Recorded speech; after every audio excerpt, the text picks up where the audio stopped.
Hello my dear lovely students and welcome back to L Academy. So as you can see, this is Mukul Hussain back once again with a very beautiful lesson. So আজকের এই লেসনটি খুবই গুরুত্বপূর্ণ হতে চলেছে। আজকের lesson থেকে আমরা মাত্র 3টি ওয়ার্ডসের ব্যবহার শিখব, যে 3টি ওয়ার্ডস আমাদের ইংরেজি শেখার ক্ষেত্রে খুবই গুরুত্বপূর্ণ ভূমিকা পালন করবে। যারা অ্যাকচুয়ালি বিগিনার্স রয়েছে, যে কীভাবে আমরা ইংরেজি লেখা শুরু করব বা ইংরেজি শেখা শুরু করব, কীভাবে আমরা ইংরেজিতে কথা বলা শুরু করব, সেইটা আমরা আজকের লেসন থেকে শিখতে পারবো। বাট বিফোর দ্যাট আমাদেরকে we have to know some ideas regarding this things. আমাদের এই বিষয়ে কিছু ধারণা আমাদেরকে জানতে হবে। সেটা হচ্ছে কি, আমাদের ইংরেজি শেখার ক্ষেত্রে কি আমাদের গ্রামার জানতে হবে? এটার উত্তরে কি হবে? Actually we needn't know grammar, but we must have the sense of grammar. আমাদের গ্রামার জানার কোনোই দরকার নেই, কিন্তু আমাদের সেন্স অফ গ্রামার, কিন্তু গ্রামারের সেন্স থাকতে হবে। সো আমাদের গ্রামার জানতে হবে না, কিন্তু আমাদের সেন্স থাকতে হবে। We must have the sense of grammar. So আমাদের গ্রামারের সেন্স থাকতে হবে। কেন? কারণ আপনারা জানেন এটা ইটস আ ফরেন ল্যাঙ্গুয়েজ, ঠিক আছে? এটা আমাদের কিন্তু সেকেন্ড ল্যাঙ্গুয়েজ এবং ফরেন ল্যাঙ্গুয়েজ। আপনারা জানেন একটা ফরেন ল্যাঙ্গুয়েজ শিখতে গেলে আপনাকে অবশ্যই কিছু ফরম্যাটের মধ্য দিয়ে যেতে হবে, otherwise you are unable to learn English, you are unable to do that. আপনি সেটা করতে পারবেন না, ঠিক আছে? সো আপনাকে অবশ্যই কিছু ফরম্যাটের মধ্যে দিয়ে যেতে হবে। আপনাকে প্রপারলি গ্রামারের দরকার নেই, কিন্তু সেন্স থাকতে হবে যে পার্টস অফ স্পিচ কোনটা, ভার্ব কোনটা, বিভিন্ন তারপরে সেন্টেন্স মেকিংয়ের যে ক্ষুদ্র ক্ষুদ্র ছোটো ছোটো বাক্য আছে সেগুলা, তারপরে সিনোনিম, অ্যান্টোনিমস, এগুলো জানতে হবে।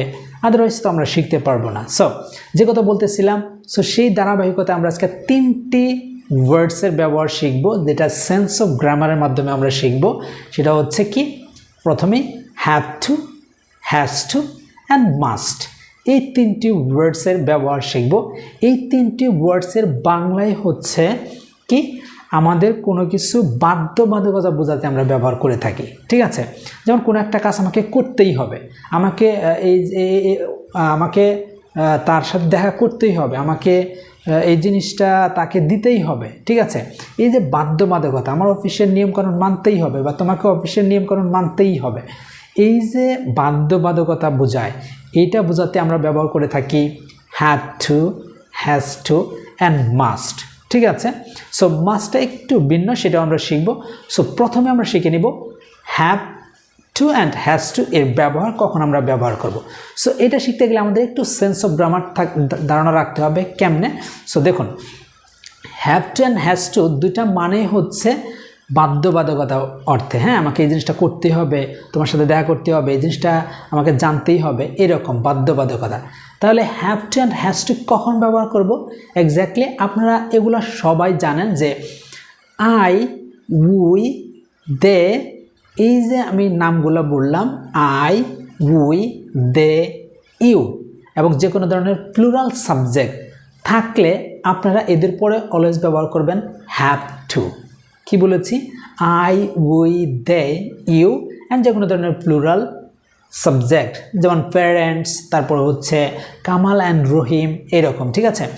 একাধিক জিনিস হলে এদের পরে কী ব্যবহার করব? Have to.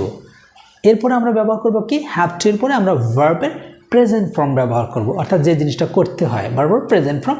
তারপর আমরা এক্সটেনশন ব্যবহার করব বা অবজেক্ট ব্যবহার করব, ঠিক আছে? সো এটা নিয়ে একটু বাক্য বলে ফেলি। কেমনে? যেমন আমি যদি বলতে চাই আমাকে ঢাকা যেতে হবে, তাহলে আমাকে ঢাকা যেতে হবে, তাহলে আই হ্যাভ টু, আমাকে হবে কোথায়, অ্যান্ড আমাকে যেতে হবে, আই হ্যাভ টু যাওয়া ইংরেজি কি, গো। তাহলে I have to go two Dhaka, আমাকে ঢাকা যেতে হবে, I have to go two Dhaka, আমাকে ঢাকা যেতে হবে। এখন যদি বলি আমাকে দেশের বাইরে যেতে হবে, I have to go abroad, আমাকে বিদেশে যেতে হবে বা আমাকে দেশের বাইরে যেতে হবে। অথবা আমি যদি বলতে চাই যে তোমার নিয়মগুলো মানতে হবে, so you have to obey this rules, তোমাকে এই নিয়মগুলো মানতেই হবে। বা you have to obey your parents, তোমার পিতামাতাকে মানতে হবে, ঠিক আছে? আমরা আসলে পিতামাতাকে মানতে হবে, বাধ্যবাধকতা না, এটা উচিত অর্থে ব্যবহার হয়ে থাকে।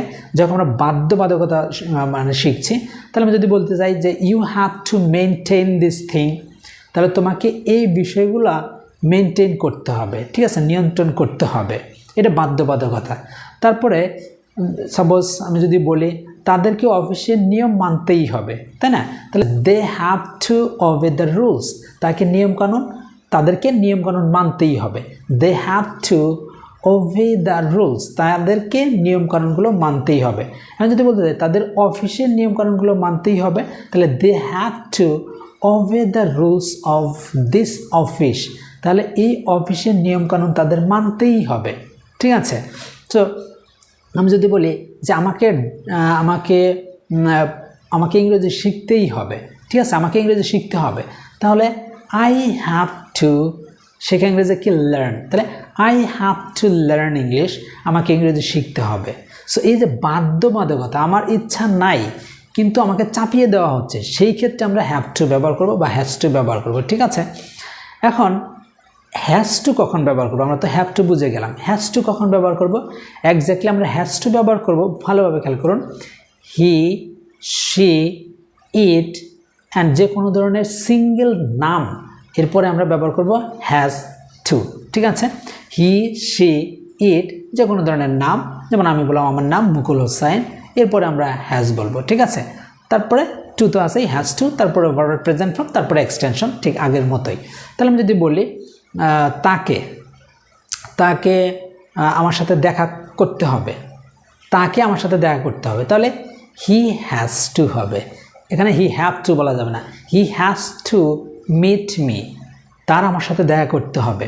এখন তার নিয়মগুলো মানতে হবে, তাহলে হি has two obey the rules, তাকে নিয়মগুলো মানতেই হবে বা তাকে এই নিয়মকানুনগুলো মানতেই হবে। এখন যদি বলি তাকে পড়াশোনা করতেই হবে, তাহলে পড়াশোনা করতেই হবে, তাহলে হি হ্যাজ টু স্টাডি, তাকে পড়াশোনা করতেই হবে, মানে তাকে পড়াশোনা করতে হবে, তার ইচ্ছা নেই কিন্তু বাধ্যবাধকতা, হয়তো বা তার প্যারেন্টসের চাপে অথবা তার ভবিষ্যতের মানে সুদূর ভবিষ্যৎকে উজ্জ্বল করতে তাকে শিখতেই হবে, তাদের ইচ্ছা নাই কিন্তু শিখতে হবে, এই যে বাধ্যবাধকতা সেক্ষেত্রে, ঠিক আছে। তাহলে হি, শি যে কোনো ধরনের নামের পরে আমরা হ্যাজ টু ব্যবহার করবো। যেমন যদি বলি রফিককে স্কুলে যেতে হবে, তো রফিককে স্কুলে যেতে হবে, তাহলে Rafiq has to go to school, রফিককে স্কুলে যেতে হবে। আমাকে যদি বলি আমাকে অফিসে যেতে হবে, তাহলে কীভাবে বলবো? আমাকে অফিসে যেতে হবে, সো আই হ্যাভ টু, এবার আয়ের পরে ওই যে আগে বলছিলাম হ্যাভ টু হবে, তাহলে I have to go to office, আমাকে অফিসে যেতে হবে। সো ডিয়ার লার্নার্স, আশা করি বুঝতে পেরেছো যে কীভাবে have to and has to ব্যবহার করা যায় বাধ্যবাধকতা অর্থে। এবার আমরা শিখব মাস্ট কখন ব্যবহার করব। মাস্টটাকেও আমরা বাধ্যবাধকতা অর্থে ব্যবহার করব এবং মাস্টটা সাধারণত ভবিষ্যৎকে নির্দেশ করে বোঝায় যে আমি অবশ্যই যাব, এরকম আমাকে যেতে হবে, হ্যাভ টু হ্যাজ টু ছিল যেতে হবে, করতে হবে, আমাকে খেতে হবে, আর মাস্ট মানে আমি অবশ্যই করব, মানে ভবিষ্যৎকে নির্দেশ করে আমি অবশ্যই করব, আমি অবশ্যই মেনে চলব, আমি অবশ্যই পড়ালেখা করব, আমি অবশ্যই অফিসে যাব, এই যে একটু ভবিষ্যৎ অর্থে আমি যাবই, আমি করবই, এরকম বাধ্যবাধকতা অর্থে, ঠিক আছে। তাহলে কিভাবে বাক্যটা গঠন হবে? একটা মজার বিষয় হচ্ছে মাস্টটা যে কোনো ধরনের সাবজেক্টের সাথে যাবে, সেটা হতে পারে I, we, they, you, he, she, it, যে কোনো ধরনের সিঙ্গেল নাম হোক বা প্লুরাল সাবজেক্ট হোক, সকলের পরে মাস্ট হবে। তারপরে আমরা মাস্টের পরে ভার্বের প্রেজেন্ট ফর্ম ব্যবহার করব, তারপরে আমরা এক্সটেনশন ব্যবহার করব, ঠিক আছে। তাহলে সাবজেক্ট মাস্ট, তারপরে আমরা ব্যবহার করব ভার্বের প্রেজেন্ট ফর্ম, দেন অবজেক্ট বা এক্সটেনশন, ঠিক আছে।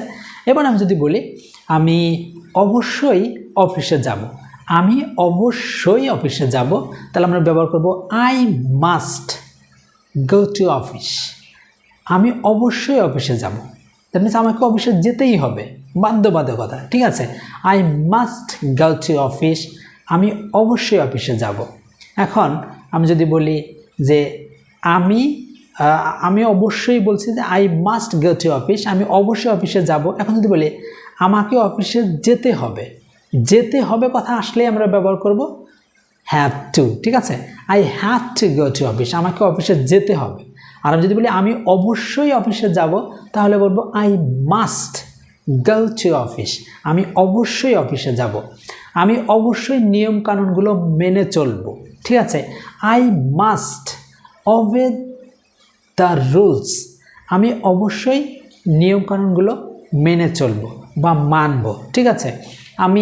আমি অবশ্যই পড়ালেখা করব, তাহলে I must I must study, আমি অবশ্যই পড়ালেখা করব। আমি যদি বলি যে আমরা অবশ্যই ইংরেজি শিখব, আমরা অবশ্যই ইংরেজি শিখব, কারণ আমার ইংরেজি শেখার দরকার, মানে বাধ্যবাধকতা, বা আমার প্যারেন্টস বলছে তোকে ইংরেজি ভাষা শিখতেই হবে, সো তাহলে আমরা অবশ্যই ইংরেজি শিখব। তাহলে কি উই মাস্ট লার্ন ইংলিশ, আমরা অবশ্যই ইংরেজি শিখব।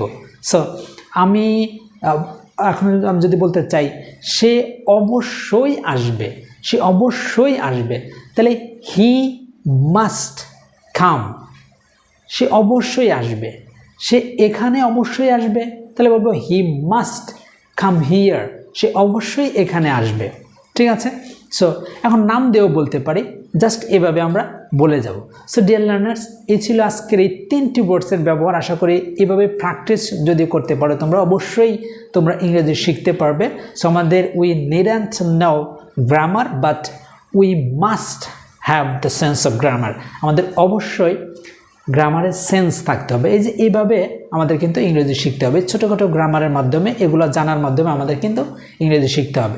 এখন তোমাদের কাজ হবে তোমরা এভাবে প্র্যাকটিস করবে। অ্যাকচুয়ালি তুমি যদি ভালো একটা ফলাফল অর্জন করতে চাও, ইংরেজি আসলে শেখার যদি তোমার আগ্রহ থাকে, তাহলে তোমাকে এগুলো দিয়ে প্র্যাকটিস করে যাও। একাধিক বাক্য তোমরা কিন্তু কমেন্ট সেকশনে জানাতে পারো যে তুমি আরও কী কী নতুন বাক্য তুমি শিখেছো আমার এই টেকনিকটা ফলো করে, সেটা কমেন্ট সেকশনে জানিয়ে দেবে। আমি অবশ্যই কিন্তু রিপ্লাই দেওয়ার চেষ্টা করব। অ্যান্ড এই যে 3টি ওয়ার্ডসের ব্যবহার শিখলাম, এই 3টি ওয়ার্ডস এগুলোকে মডাল ভার্বস বলা হয়, ঠিক আছে। আমি একটু বলে দিলাম, এগুলোকে মডাল ভার্বস বলা হয়, বাট এগুলো আমাদের জানার দরকার নেই, বাট এগুলো কীভাবে ব্যবহার হয় সেটা আমরা জানিয়ে দিলাম। সো দেখা হবে আবার পরবর্তীতে নতুন কোনো লেসন নিয়ে, সে পর্যন্ত সকলে ভালো থাকবে আর সুস্থ থাকবে। বাট অন থিং, তোমরা যদি এখনও চ্যানেলটিকে সাবস্ক্রাইব করে না থাকো অবশ্যই সাবস্ক্রাইব করে দিবে এবং তোমার বন্ধুদের সাথে অবশ্যই শেয়ার করবে, যাতে করে তারা এই বিষয়টা শিখতে পারে। আর হ্যাঁ, পরবর্তীতে কোন বিষয়ে তোমরা ইংরেজি লেসনটা চাও সেটা আমাকে অবশ্যই জানিয়ে দেবে। আর আজকে এ পর্যন্তই, see you again some other times, until then আল্লাহ হাফেজ।